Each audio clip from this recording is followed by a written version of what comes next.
A blinding flash, a deafening roar, and then silence. On May 29, 1453, the giant bronze supercannon built by the engineer Orban does not shatter the walls of Constantinople. Instead, it cracks. A hairline fracture in the metal turns into a catastrophic explosion, ripping through the Ottoman lines, killing the master gunners, and sending a wave of panic through the besieging army. High up on the ancient Theodosian stone walls, 7,000 exhausted, blood-soaked Christian defenders look down through the choking sulfur smoke in disbelief. The siege has failed. The Queen of Cities has survived. But this is not a story about a happy ending. It is a story about how one single night of survival set off a chain reaction that would completely derail the modern world. It forces us to ask the ultimate question: if this fiercely independent Christian bastion at the gateway to Asia never fell, how did it rewrite the entire history of global exploration? Picture the scene on the battlements. Emperor Constantine XI, his armor dented and caked in dust, drops to his knees. The Ottoman tents are being packed up in the distance. The city has saved Europe from invasion. But if you were standing on those walls, would you have seen this survival as a divine miracle, or just a temporary stay of execution? Let me know what you think in the comments below. Because as the smoke clears, the true nightmare for Constantinople is just beginning. With the siege lifted, the citizens of Constantinople flood into the Hagia Sophia. Bells ring out across the Bosporus. It feels like a triumph. But walk out of the cathedral and into the streets, and the illusion instantly shatters. The empire is a ghost. The city is a sprawling ruin of overgrown fields, abandoned palaces, and a population of barely 50,000 people rattling around in a shell built for 1 million. And worse, the victory wasn't free. To pay the Italian mercenaries who actually held the walls, the emperor had to strip the silver ornaments from church altars.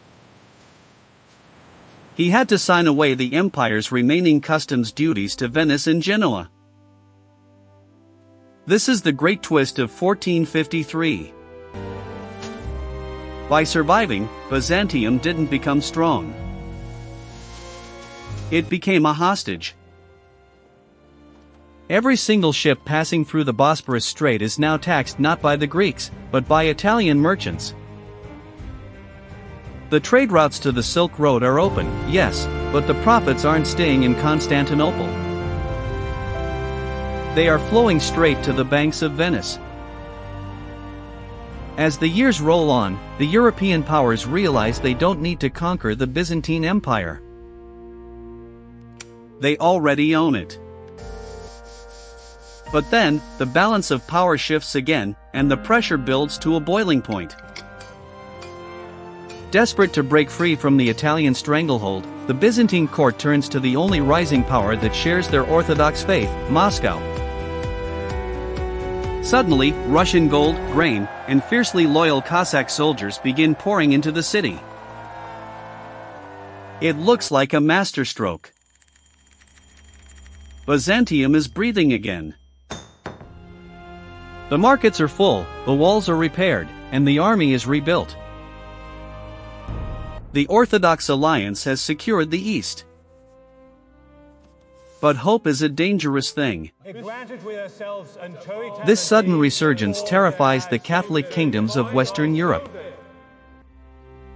They don't see a shield against the East anymore, they see a massive, Russian-backed rival blocking the gateway to the silk and spices of Asia. The Pope in Rome issues a quiet, devastating decree: any Catholic merchant trading with the schismatic Greeks will be excommunicated. Overnight, the lifeblood of Constantinople is choked off. But here is where our story takes a truly shocking turn. While the courts of Europe argued over who owned the ruins of Byzantium, a far greater threat was quietly gathering in the west, a threat that would render the entire Silk Road completely useless. Think about it, with Constantinople blocking the traditional trade routes, does Spain still fund Christopher Columbus to find a western route to India, or does the entire age of sail collapse before it even begins? What do you think? Because wait until you see what happens next, when we reveal the terrifying secret pact made between the Spanish crown and the desperate Byzantine court, a deal that would rewrite the map of the world forever. The deal is signed in the dead of night, far from the prying eyes of Venetian spies. Spain wants to bypass the Italian merchants who control the Mediterranean, and Byzantium is desperate for anything that can shoot, sail, or kill. The Spanish crown offers a lifeline, thousands of modern Toledo steel swords, muskets, and heavy galleons, sent straight to the Golden Horn. In exchange, the Emperor Constantine hands over the crown jewels of Byzantine survival, not gold, but maps.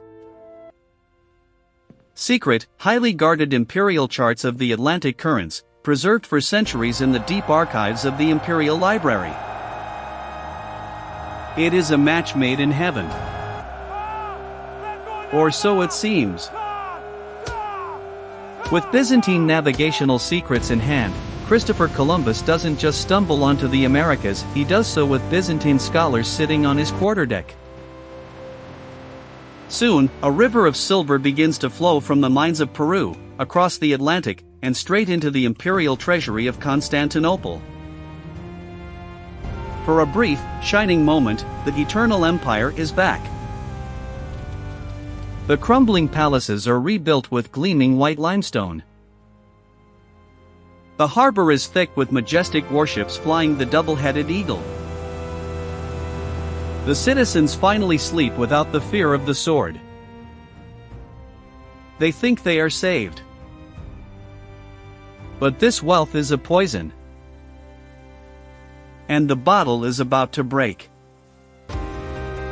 But here is where the gears of history grind to a halt. If you think the Spanish crown gave away their treasure out of the goodness of their Catholic hearts, you don't know the Spanish Empire. Wait until you see how this economic collapse triggers the greatest naval showdown in human history in our final act. But first, do you think the Byzantines should have traded their religious freedom for Spanish survival, or was it a deal with the devil? Tell me your prediction in the comments right now. Because the bill has just come due.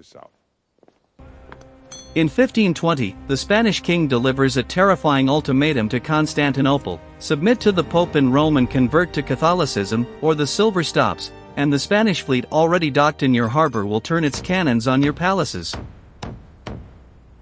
Instantly, the city ignites. The Orthodox citizens refuse to bow to Rome. Riots turn into a bloody civil war in the streets. The Spanish fleet opens fire, and the sky turns red. Just when all hope seems lost, a young Byzantine naval officer named John Angelos leads a desperate, suicidal boarding action. Under the cover of a thick midnight fog, his men row out in small wooden fishing boats, silent as ghosts. They throw Greek fire onto the Spanish flagships. The harbor becomes a roaring furnace. The Spanish are driven out, but the victory is bitter. The alliance is dead, the silver is gone, and Constantinople is now completely alone, surrounded by enemies on every single side. By surviving, the empire did not conquer the world. It became a fortress island frozen in time. As the centuries rolled on, the great powers of Europe sailed past the Bosporus, colonizing the Americas, building global empires, and entering the industrial age. Meanwhile, Constantinople remained stuck in a permanent, heavily armed medieval stasis. A city-state of high stone walls, silent churches, and soldiers always looking to the horizon, waiting for the next siege that never came. Now, let's go back to that spring morning in 1453. Remember the giant bronze super cannon built by Orban? The one that cracked and exploded, saving the city? We started this journey thinking that shattered cannon was a miracle. But now we see the truth. That cracked metal didn't just save a city, it locked the gates of the world. It forced Europe to turn its back on the Mediterranean and conquer the oceans, while condemning the oldest empire on earth to a slow, lonely, eternal survival behind crumbling walls. The Queen of Cities survived the storm, but she was left to rule over nothing but ghosts. But what if the danger didn't come from the sea, but from within? What if the Protestant Reformation didn't start in Germany, but inside the ancient, rebellious walls of a surviving Eastern Church? We'll explore that hidden history next time.